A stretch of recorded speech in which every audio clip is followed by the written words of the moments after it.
ઘરે સેવ ટામેટાનું શાક તો બધા બનાવે, પણ મારી આ રીતથી બનાવશો તો શાક એટલું ટેસ્ટી બનશે કે વારંવાર બનાવશો.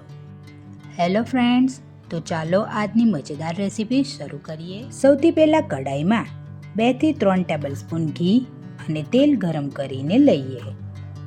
હવે તેમાં 1 ટીસ્પૂન રાઈ અને અડધો ટીસ્પૂન જીરું ઉમેરીએ. તડકો થાય એટલે અડધો ટીસ્પૂન હિંગ ઉમેરીએ. હવે તેમાં 2 ટેબલસ્પૂન આદુ લસણની પેસ્ટ ઉમેરીએ. પછી ફાઇનલી ચોપ કાંદા ઉમેરીએ અને લાઇટ ગોલ્ડન થાય ત્યાં સુધી સાંતળીએ. હવે 3 ટામેટાની પ્યુરી, 3 ફાઇનલી ચોપ ટામેટા અને 3 રફલી ચોપ ટામેટા ઉમેરીએ. આ ત્રણેય ટેક્સચરથી ગ્રેવી બહુ સરસ બને છે. આ મારી સિક્રેટ ટ્રીક છે. હવે મસાલા ઉમેરીએ.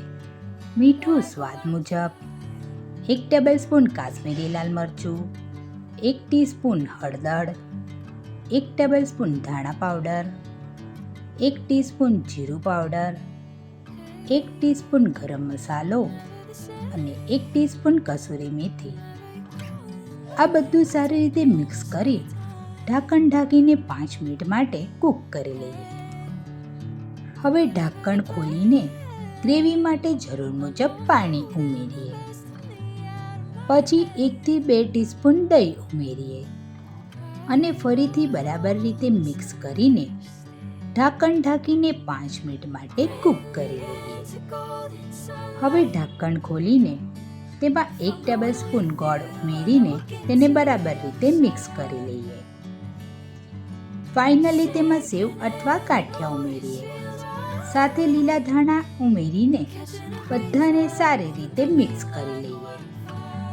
અને તૈયાર છે આપણું એકદમ મજેદાર સેવ ટમાટરનું શાક. જો ફ્રેન્ડ્સ તમને મારી આ રેસીપી ગમી હોય તો વિડીયોને લાઈક, શેર અને સબસ્ક્રાઈબ કરજો. અને મને કમેન્ટ કરીને જરૂર જણાવજો કે આગળ તમે કઈ નવી રેસીપી જોવા ઈચ્છો છો. તો આપને મળીએ નેક્સ્ટ રેસીપીમાં. ત્યાં સુધી બધાને મારા જય ગણેશ.